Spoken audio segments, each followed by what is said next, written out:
3 దశాబ్దాల సుదీర్ఘ పోరాటంలో ఇప్పుడు ఎస్సీ వర్గీకరణకు సంబంధించి మీరు చూస్తున్నారు రిజల్ట్ అనేది. కానీ 341 చట్టాన్ని సవరణ చేయాలంటూ కొందరు ఆరోపణలు చేస్తూ ఉన్నారు, వ్యాఖ్యలు చేస్తూ ఉన్నారు. వాళ్ళకి మీరు ఇచ్చే సమాధానం ఏంటి? మీరు నా బిడ్డ సమానరాలు, నీ వయసు బిడ్డ ఉన్నది నాకు డాక్టర్, నా చెల్లె సమానరాలు, చిన్న చెల్లెగా భావించుకుంటాను. తల్లి కొందరు అంటున్నావు కదా, ఒక పార్టీ పేరు చెప్పు, పార్టీ లీడర్ పేరు చెప్పు, నాకు అభ్యంతరం లేదు. నేను వాళ్ళ గురించి మాట్లాడతాను. కొందరంటే ఎవరో నాకు అర్థం కావాలి కదా. అసలు అట్లాంటి వాళ్ళకు విలువలు లేవు, వాళ్ళ కులంలో విలువలు లేవు. అట్లాంటి వాళ్ళకు వాళ్ళ కులంలో కూడా విలువలు లేవు. ఎందుకు నేను ఈ మాట మాట్లాడుతున్నంటే, ఆర్టికల్ 341 ద్వారా పార్లమెంట్లో బిల్లు పెట్టాలనేది ఎవరు? కమిషన్, ఉషా మేరా కమిషన్ వర్గీకరణ సపోర్ట్ చేస్తూ పార్లమెంట్లో బిల్లు పెట్టాలని చెప్పి మాట్లాడింది. మరి పార్లమెంట్లో బిల్లు కాకుండా అడ్డుపడ్డది అయినే కదా. మరి అప్పుడు సుప్రీంకోర్టు అంశంగా లేదు కదా. సుప్రీంకోర్టు స్టేట్ పవర్ లేదు అని చెప్పింది అనుకో.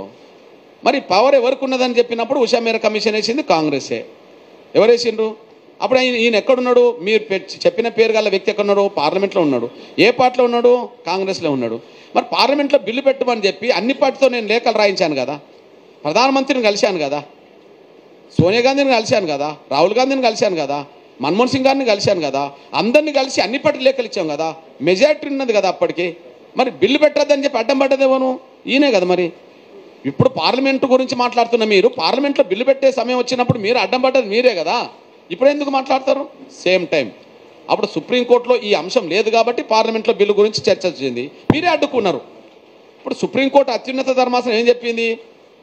ఇది పార్లమెంట్లో 341కి సంబంధించిన అంశమేం కాదు, ఇది స్టేట్కి పవర్ ఉన్నది కాబట్టి చేసుకోమని చెప్పేసింది. ఇప్పుడు మళ్ళీ పార్లమెంట్ అంటే ఏంది? మళ్ళీ పార్లమెంట్లో బిల్లు పెట్టే అంశం వచ్చినప్పుడు పార్లమెంట్లో బిల్లు కాకుండా అడ్డుకున్నది మీరే. ఇప్పుడు పార్లమెంటుకు సంబంధం లేదు, స్టేట్కి పవర్ ఉన్నదని అంటున్నప్పుడు పార్లమెంట్లో పరిష్కారం కావాలంటున్నది మీరే. పార్లమెంట్లో పరిష్కారం అంటే వర్గీకరణ సపోర్ట్ చేస్తుండే అది చెప్పండి. వర్గీకరణ సమస్య పరిష్కారానికి మీరు అంగీకరిస్తుండా లేదా? పార్లమెంటా కోర్టా పక్కకు పెట్టు, మీరు వర్గీకరణకు అనుకూలమా వ్యతిరేకంగా చెప్పండి. అనుకూలమైతే ఎట్లయితే పరిష్కారమే కదా ఇప్పుడు జరిగింది. అనుకూలమైతే ఎట్లయితే పరిష్కారమే కదా జరిగింది. మీరు అనుకూలం కాదు కాబట్టి కదా ఇప్పుడు అడ్డం పడ్డది. ఇప్పుడు ఎందుకు మాట్లాడుతున్నారు నీతులు? వాళ్ళ కులంలోనే లేదు, వాళ్ళకు అది లేదు. వాళ్ళ కులంలో ఉంటే నాకు తెలుసు. ఇప్పుడు నువ్వు చెప్పిన పేరు గల వ్యక్తులే కాదు, ఆ మాల కులంలో 10 మంది లీడర్ల పేరు చెప్పండి. ఆ లీడర్ల కంటే నా మాల సమాజం నన్నే గౌరవిస్తుంది. ఎందుకు?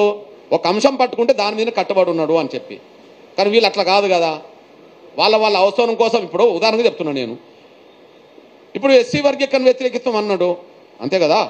మరి ఎస్సీ వర్గీకరణ చేసిన చంద్రబాబు పార్టీలో ఎందుకు పోయినావు? ఎస్సీ వర్గీకరణ చేసింది ఎవరు ముందు? చంద్రబాబు నాయుడు గారు. మరి చంద్రబాబు నాయుడు పార్టీలో నువ్వెట్లా పోయినావు? ఆత్మవంచన చేసుకొని.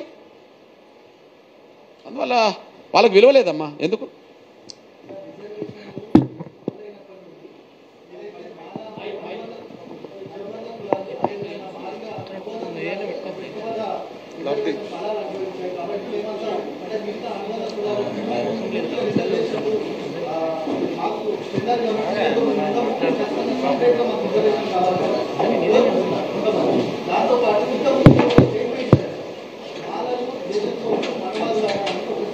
మెజారిటీ మాలలందరూ కాదు, మాలల్లో ఎదిగిన మేధావులందరూ చెప్తున్నా 100% కట్టుబడి ఉంటే మేధావులు రమ్మని చర్చకు.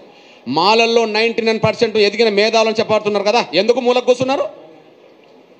ఎందుకు మౌనంగా ఉన్నారు? ఎందుకు ముసుగులో గుద్దులాటలాగా ఇంటర్నల్గా మీటింగ్లు పెట్టుకుంటున్నారు?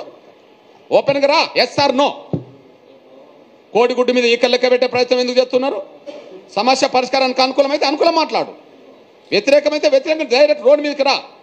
ఇంటర్నల్ మీటింగ్లు ఎందుకు? ఇంటర్నల్గా ప్రోత్సహించడాలు ఎందుకు? బయటకు రా. మాలల్లో మానవాదుల సంఖ్య ఎక్కున్నది, మేధావుల్లో, రాజకీయ నాయకుల్లో. మాల ప్రజలందరినీ నేను అభినందిస్తా, మాల ప్రజల కోసం నేను పనిచేస్తా. ఉపకులాల గురించి మాట్లాడతావా? ఎవరి జనాభా ఎంత వాళ్ళ వాటా రావాలి. నువ్వు మాలలో కలిసి ఉంటావా, మాదిగలు కలిసి ఉంటావా, అది మీ ఇష్టం. కలిసి ఉండకపోయినా ఎవరి ఇష్టమైన వాళ్ళదే. ఎవరి జనాభా ఎంతో వాళ్ళ వాటా అంతా. నేను చెప్తున్నా, నా మాదిగల జనాభా ఎంతో నా మాదిగల జనాభా వాటా అంతా రావాలి అంతే. నేను ఎక్కువ కోరుకోను, తక్కువ వస్తే అంగీకరించాను. నష్టం ఎవరికో చెప్పండిగా. నా మాలల జనాభా 10% ఉన్నదనుకోండి, నేను 11 కోరుకోను. నేను 11 కోరుకుంటే ఇంకొకరికి అన్యాయం జరుగుతుంది. నేను 9కి అంగీకరించను, నా జాతి వాటా నేను ఎందుకు తగ్గించుకుంటా? ఇక ఉపకులాలంటవా? ఏ కులమైనా స్వతంత్రమైంది బ్రదర్, ఏ కులమైనా స్వతంత్రమైంది. దళితులందరి సామాజిక స్థితిగతులు సాంఘిక స్థితిగతులు లేవు. అంబేద్కరే చెప్పిండు విశ్లేషించి, ఈ కుల వ్యవస్థ నిచ్చెన మెట్ల వ్యవస్థ అని. నిచ్చెన మెట్ల వ్యవస్థ అంటే అందరు సమానం కాదు కదా, ప్రతి కులం ఇంకో కులంతో సమానం కాదు కదా. అంబేద్కర్ కూడా దళితులందరినీ సమానం అని చెప్పిండా?